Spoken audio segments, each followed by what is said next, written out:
El presente simple en inglés. The simple present. Usos. Lo primero que vamos a ver es para qué lo utilizo. Es muy importante cuando uno aprende un idioma saber para qué se utiliza el tiempo, cuando hablamos de tenses, que son los tiempos gramaticales, para qué lo utilizo, y luego cómo lo utilizo. Y el tercer paso ya es solo practicar. Entonces, vamos a comenzar diciendo que los usos que tiene el presente simple son acción que es verdadera, regular o normal, hábitos o rutinas y hechos. Por ejemplo, si digo que voy al supermercado todos los meses, esa sería una acción que se repite en el tiempo. Por lo tanto, va a ir incluida dentro del presente simple. Si hablo de hechos, como que el hielo se derrite, bueno, no el de su corazón, I'm sorry. El hielo se derrite, pero no ese hielo, también es un hecho y por lo tanto también va dentro del presente simple. Si hablo de hábitos o rutinas, y aquí entra todo lo que podamos describir en un día cualquiera. Lavarse los dientes, para quienes se los lavan, claro.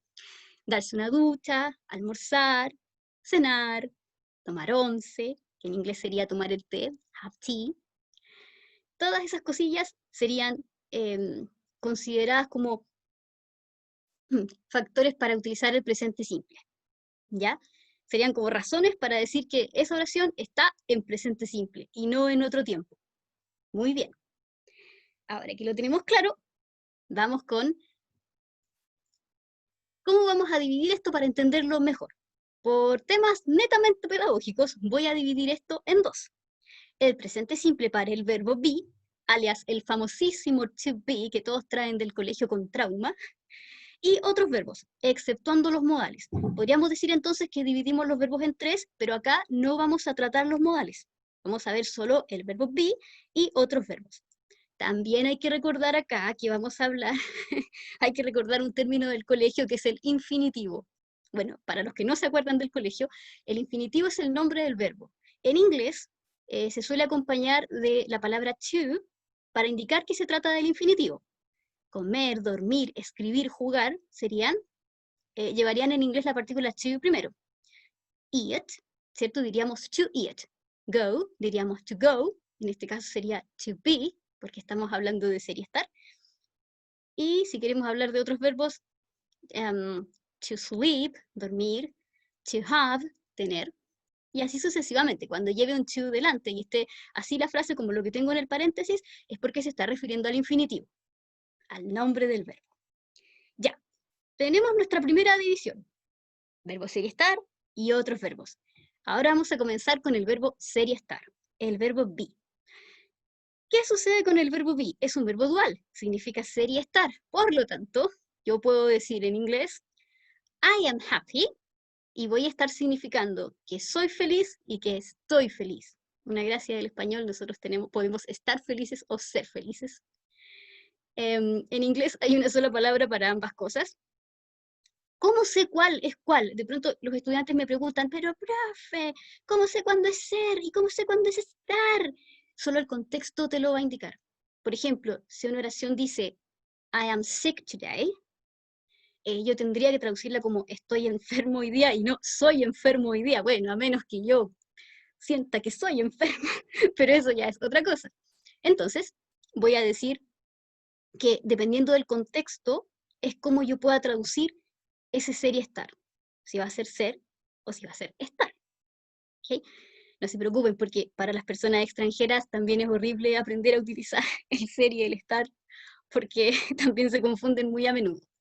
Bueno, vamos a continuar. Este verbo ser y estar, para presente simple, se va a dividir en tres partes, ¿verdad? O tres partículas gramaticales, llamémosle, por decirle de alguna forma. La partícula am, la partícula is y la partícula are. Cada una de ellas va a llevar su respectivo paquete de pronombres personales.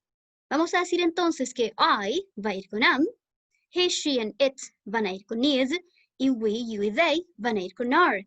Para quienes no recuerdan los pronombres personales, I, yo, he, él, she, ella, it, eso, para objetos, animalitos y situaciones. Lo de las situaciones lo voy a explicar más adelante. We, you, they, nosotros, tú o ustedes y ellos. Es muy importante recordar que you significa tú y también significa ustedes, ya también tiene una versión en plural. y eso también creo que nos va a aparecer más adelante en un ejemplo, así que vamos a poder entenderlo mejor. Ya. Cada uno de estos pronombres va a ir acompañado de su respectiva partícula. Bueno, es muy normal que uno en clase le pregunte a los niños, por ejemplo, ¿cómo se dice yo en inglés? Y te dicen, I am. No, porque yo es solamente I. Cuando le pongo I am, ya es yo soy o yo estoy. Así que no se confunda porque yo no es I am, yo es solamente I. Ese es el pronombre. Ya, continuamos. Vamos a aclarar primero, antes de seguir con la materia, vamos a aclarar algo que es muy importante, que es las equivalencias de nombre versus pronombre. Para eso nuevamente vamos a volver al colegio y vamos a recordar lo que es un pronombre. Un pronombre es una palabra, dicho de manera muy simple, es una palabra que reemplaza al nombre. ¿Ya? Y cuando digo nombre, no me estoy refiriendo a Juanito, Pedrito y Anita, sino que me estoy refiriendo a una estructura completa que puede ser una frase, una oración incluso, ¿ya? Un nombre puede ser muchas cosas porque va a designarme a la entidad de la que yo estoy hablando. Por decirlo en otras palabras, es el sujeto. Por lo tanto, yo puedo decir la señora, ¿cierto? Ese va a ser un nombre. La señora que está vendiendo papas en la esquina, ese también va a ser un nombre. La amiga de mi hermano, también va a ser un nombre. Toda esa frase va a ser un nombre. Por lo tanto, acá tengo que hacer el equivalente de nombres y pronombres. ¿Cuándo voy a reemplazar cada uno? Porque puedo usar cualquiera de las dos cosas, un nombre o un pronombre. Entonces, acá yo puse algunos ejemplos. Primero está súper claro, lo que tenemos todos claro, que yo puedo decir que my father es él, he, y que my sister es ella, she. Ya. Pero ¿qué pasa cuando digo my friend, por ejemplo? My friend puede ser he o she, porque friend es una palabra que nos designa a ambos, a un amigo o a una amiga. Entonces, ahí voy a puse según contexto. ¿Qué sucede con my friend and I? My friend and I corresponde a nosotros, mi amigo o mi amiga y yo. Dos personas donde yo estoy involucrada. Luego puse otro ejemplo, my friend and you. Mi amigo, amiga y tú. A pesar de ser mi amigo y mi amiga, porque a veces los estudiantes se confunden por el hecho de ese my que está ahí, dice, pero es mi amigo, entonces yo también, como que yo, my. No. Independientemente de quién sea el amigo, si está con alguien a quien yo defino como tú, ya pasaría a ser ustedes inmediatamente, mi amigo y tú, mi amiga y tú, tu familia y tú, los vecinos y tú. Eso ya pasaría a ser ustedes, por lo tanto es you. Y aquí retomamos el tema de que you también significa ustedes, no solamente tú o no solamente usted. Luego puse otra cosa que suele confundir a los estudiantes, que es the pencil, que es un solo lápiz, le voy a decir it, y cuando sean 2, 3, 4, 5, 20 lápices, van a ser they. A menudo los estudiantes preguntan, pero profe, ¿por qué dice they si son objetos? Y usted dijo que it era para objetos. Bueno, sí, it es para objetos, pero cuando es un solo objeto. The pencil, it. The table, it. The window, it. The TV, it. Pero si pasa a ser las mesas, las ventanas, ya van a ser automáticamente they. The windows, the doors, the tables, o sea, son they. Ya no son it. Entonces, ojo con esas cosillas cuando yo reemplace un nombre por un pronombre o viceversa, ¿ya? A menudo cuando alguien me pregunta, si alguien me pregunta con un nombre, perdón, que es usual que la pregunta vaya con un nombre a menos que el contexto te permita usar un pronombre, porque si yo estoy hablando de mi mamá, yo puedo decir durante la pregunta, puedo decir my mother, o si le estoy preguntando a otra persona, your mother, pero si el contexto me lo permite, puedo decir simplemente she, porque ya se sabe de qué she estoy hablando. Entonces no va a ser necesario que yo esté diciendo cada rato my mother, my mother, my mother, sino que ya puedo decir ella porque se entiende dentro de una conversación que es a esa persona a la que me refiero. Muy bien, dicho esto, vamos a proseguir. Tengo acá, uno normalmente cuando conversa se utiliza 3 estructuras para hablar: afirmación, negación y pregunta. Todo lo hablamos así, afirmando, negando o preguntando. Esta es una afirmación, acabo de afirmar que afirmamos todo. La profesora afirma que todos afirman, niegan y preguntan. Ya. Vamos a ver cómo son las afirmaciones con el verbo be. Ya, para las personas que les gusta el cuadrito gramatical y que necesitan la estructura, puse la estructura acá arriba. tenemos sujeto, más am, is, are, el que vayamos a usar, y los complementos, o el complemento, perdón. Y acá puse ejemplos. My family and I are very close to each other. Mi familia y yo somos muy cercanos o muy unidos, ¿ya? El uno al otro. ¿Qué sucede acá? Fíjense el sujeto, no es una palabra, es una frase. My family and I. Todo eso es mi sujeto, así que después vendría el to be, que sería are, la partícula que corresponde para my family and I. Recordemos que my family and I es we, corresponde al pronombre we, por lo tanto va con are. Entonces tengo my family and I are very close to each other. Mi segundo ejemplo, the students are interested in the conversation. Los estudiantes están interesados en la conversación. Y ahí también los estudiantes corresponde al pronombre they, ellos. Por lo tanto va con are. Ellos están interesados en la conversación. Listo, estos son mis ejemplos. Voy con lo segundo, que es preguntas con el verbo be. ¿Cómo pregunto? Esto es muy simple porque hay que hacer una inversión que consiste en poner la partícula am, is, are enfrente del sujeto, independientemente de cuán larga sea mi pregunta, porque puede ser una pregunta que me pida información y que lleve una frase completa delante.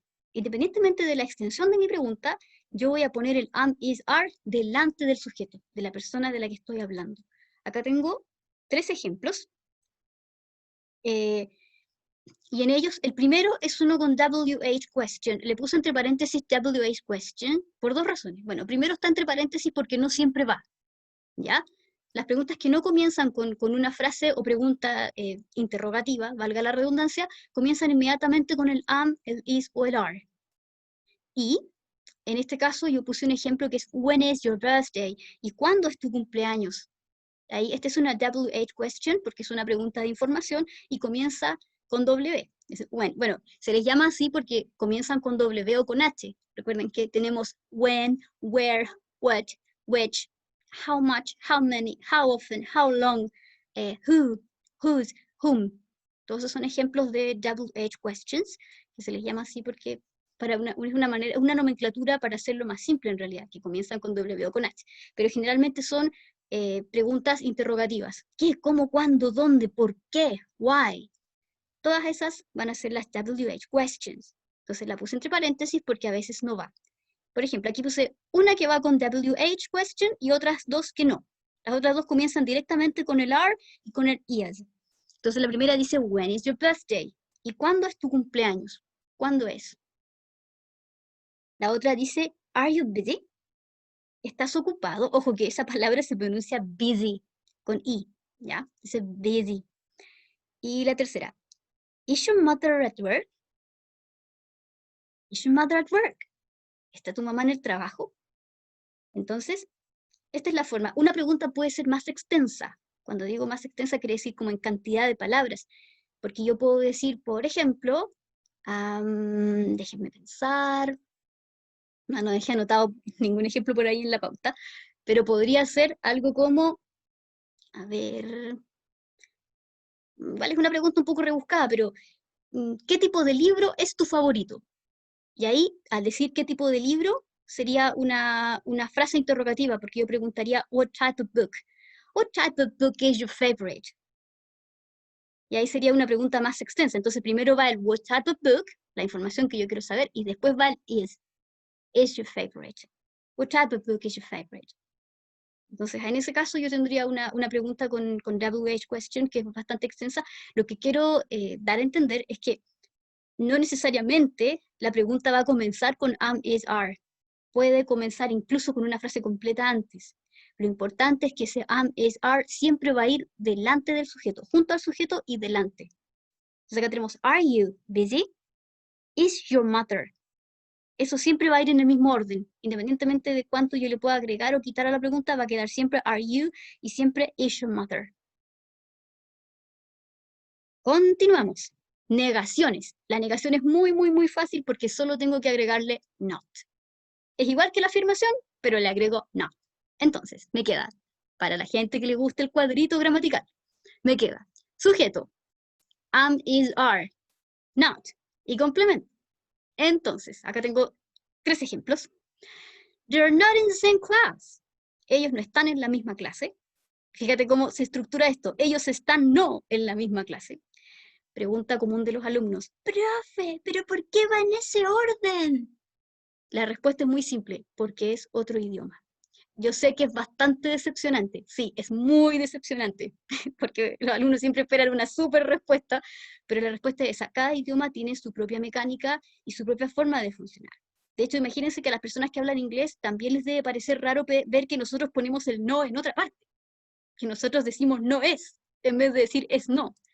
Entonces los gringos también preguntan, pero ¿por qué personas que hablan Spanish decir no es? Y ellos también deben cuestionárselo, me imagino. Entonces, la respuesta es esa, porque es otro idioma.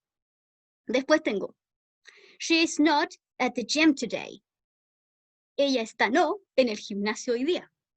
Y la última, the cat is not hers. It is mine. El gato no es de ella, es mío. El gato es no de ella, es mío. ¿Sí? Recuerden, para razonar esta estructura, va como al revés de como lo pensaríamos nosotros en español, pero lo importante gramaticalmente en inglés es que solo añado not. Si te fijas, le saco ese not y me queda inmediatamente en positivo. They are in the same class. She is at the gym today. That cat is hers. Ya, me queda absolutamente como una afirmación.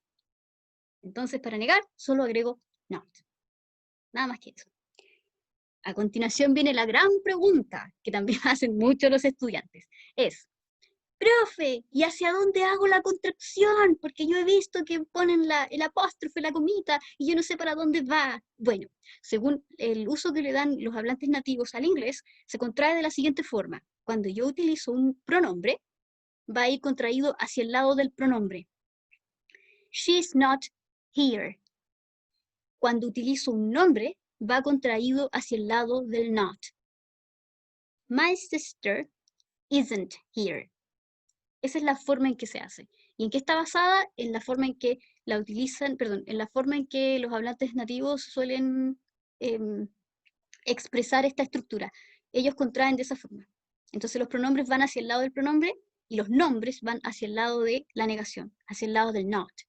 Ya expliqué antes la diferencia entre nombre y pronombre, recuerden. Bueno, acá está súper claro porque dice she en el primero y en el segundo dice my sister. Entonces tenemos she is not here, my sister isn't here. Así es como lo vamos a escuchar normalmente. Si quiero decirlo separado, va a sonar un poquito contestadora telefónica, pero no estaría mal, porque también los alumnos preguntan, profe, ¿y si no contraigo? Ya, si no contraigo no estaría mal, pero sonaría un poco, sí, un poco contestadora telefónica. She is not here. My sister is not here. La idea cuando uno habla es tratar de hacerlo de la manera más natural posible, eso hay que entrenarlo. La fonética es un ejercicio físico, como cualquier otro. Por lo tanto, hay que entrenarse para ir diciendo las cosas a una velocidad un poquito más natural. ¿Ya? Entonces tampoco hay que estresarse mucho cuando uno trata de pronunciar y no le sale bien a la primera, ni a la tercera, ni a la cuarta, porque requiere practicar. Hay muchos sonidos del inglés que no se usan en el español normalmente, entonces uno tiene que adaptarse y acostumbrarse a hacerlo. Así que sin, sin estrés y sin miedito. Vamos con lo siguiente. ¿Qué tenemos aquí? La explicación para el presente simple y otros verbos que no son modales, ni el to be. Esto es súper importante. Nunca se les debe olvidar que el verbo to be tiene sus propias reglas. Ya lo vimos. Para afirmar, lo utilizamos como corresponda, con el pronombre que corresponda y la partícula am, is, are. Para negar agregamos not y para preguntar lo ponemos antes del sujeto, el am, is, are. Ahora vamos a ver qué pasa con otros verbos que no son el ser y estar y que no son modales. Por ejemplo, ir, comer, estudiar, jugar, nadar. Bueno, estos otros verbos van a seguir básicamente 3 reglas. La primera es que he, she and it, él, ella y eso, siempre van a llevar s o es en el verbo. Siempre, siempre, siempre, siempre, esta regla no tiene excepción. Entonces aquí puse un versus. Tenemos que puedo decir I play chess, yo juego ajedrez, versus she plays chess, ella juega ajedrez. Por lo tanto, Ojo que esta palabra es ajedrez, no queso. También a veces, a menudo los alumnos la ven escrita por ahí y dicen cheese. No, no, esto es chess y corresponde al juego de ajedrez. Entonces tenemos un versus acá. I play chess. She plays chess. Entonces, va a llevar una S por el hecho de ser she. ¿Por qué lleva S? Porque she. Porque es una she. Y he, she, it llevan S. Vamos con la segunda regla. Las preguntas. Las preguntas van a requerir una partícula auxiliar que es do o does. Siempre digo en mis clases a los alumnos que para preguntar hay que tener dudas. O sea, do o does. Entonces, ¿qué es lo importante de saber acá? Dos cosas. Primero, que does va con he, she, it. Aprenderse eso. Does va con he, she, it. Todos los demás van con do. Y segundo, recordar que cuando tenemos una pregunta, ese do y ese does no se traduce al español. Es gramaticalmente necesario, pero no se traduce. Por lo tanto, porque a veces también los estudiantes se confunden y preguntan, ¿pero por qué? ¿Qué hago con ese does? ¿Cómo lo traduzco? No, no es necesario traducirlo. De hecho, si tú te fijas en la pregunta, acá yo puse dos ejemplos de pregunta. Le puse, do you like cats? Y puse, does she like cats? Entonces, en ambos ejemplos, que es, a ti te gustan los gatos, y en la segunda, a ella le gustan los gatos, si tú te fijas, solo cambia el do y el does, porque estoy preguntando por you y por she. Pero es la misma pregunta. ¿Y qué sucede acá? Que si yo quito ese do, me queda como una afirmación. You like cats. Entonces, no, debe ser pregunta. Entonces, do you like cats? Ah, ahí se convirtió en pregunta. Pero ese do no lo traduzco. Si tú observas bien la pregunta, dice, a ti gustar gatos. En el caso de ella, igual, a ella gustar gatos. Entonces, ese do y does son gramaticalmente necesarios, pero no se traducen. Es como el signo abre pregunta en nuestro español. Corresponde que vaya, pero no lo traduzco. O no forma parte de la pregunta en sí cuando yo debo ver la significación de esa pregunta. O el significado, perdón. Entonces, ¿qué pasa acá con el ejemplo de ella? Si te das cuenta, ese like perdió la S. Ya no va a ser likes como en el punto 1. ¿Por qué razón? Porque la S está en el does. De hecho, esa es la razón de que he, she, it vaya con does. Seguir la regla número 1, que es que lleven letra S. Por lo tanto, la S va en el does y no debo ponerla en el like. No es correcto si yo pregunto, does she likes cats? No, es solo does she like. Es como decimos en Chile, una para los vivos. La S va una sola vez. Vamos con el punto 3, la negación. La negación se hace con estas dos estructuras, una es don't y la otra es doesn't. ¿Okay? Y doesn't es para he, she, it. Lo mismo que does. Doesn't para he, she, it. Don't para todos los demás. I, we, you, they. Entonces, esto es más fácil de entender porque ese don't y ese doesn't solo significan que no. Es la forma de decir el no. Entonces acá tengo, I don't like bitter chocolate. He doesn't like bitter chocolate. Entonces, a mí no me gusta el chocolate amargo, a él no le gusta el chocolate amargo. Y si tú te fijas, es solo ese don't y ese doesn't son solamente decir que no. Yo no gustar amargo chocolate, él no gustar amargo chocolate. Esa es la forma en que se ordena la frase en inglés, así sonaría en español, bastante extraño. Entonces, pero la partícula don't y doesn't son solamente la forma de decir que no. Así que ahí es no gustar, no gustar. Y yo adapto. A mí no me gusta, a él no le gusta. He doesn't like. Así que ahí tengo los dos modelos para negar. Y esto es la abreviatura de do not o does not, que en el fondo son las mismas partículas que usamos en el punto 2, pero agregándoles not y contrayendo, por supuesto. Don't y doesn't. Es importante mencionar que en los documentos formales del inglés no debo poner contracciones de ningún tipo. No está recomendado en tesis o documentos que tienen mucha importancia o seriedad, no llevan contracción. Entonces vamos a escribir en esos casos do not, does not, is not, etc. Are not, según corresponda. Muy bien, esas son las 3 reglas. Y ahora viene otra gran pregunta de los estudiantes. Profe, ¿en qué casos pongo S y en qué casos pongo ES al verbo? Porque algunos van con ES y otros van con S. ¿Cuál es cuál? Bueno, acá está la regla, la puse para ustedes. Tiene que ver con qué letra termina el verbo. Entonces, partimos que, número 1, los que terminan en O, CH, SH, SS, X o Z agregan ES. Y aquí puse 2 ejemplos. Go se convierte en goes, kiss se convierte en kisses. ¿Ok? Tenemos otro, por ejemplo, wash se convierte en washes. La televisión, watch, se convierte en, cuando uno utiliza el verbo ver para tele, watch, se convierte en watches. Y así sucesivamente. Número 2. Los verbos que antepongan una consonante a la letra Y pierden esa Y para convertirla en I latina y agregar la ES. Entonces tenemos el ejemplo acá de study, que se convierte en studies, pero pierde la Y, y worry, que se convierte en worries y pierde también la Y porque antes va una consonante. En el caso de study va la D y en el caso de worry va la R. Entonces va a quedar de esa forma. Número 3. Si antes de la Y hay una vocal, entonces solo agregaremos la S. Play, plays, say, says. Y ahí está la regla de cuándo va con S y cuándo va con ES. El gran misterio. Y eso sería todo. Muchas, muchas, muchas gracias. Thank you very much.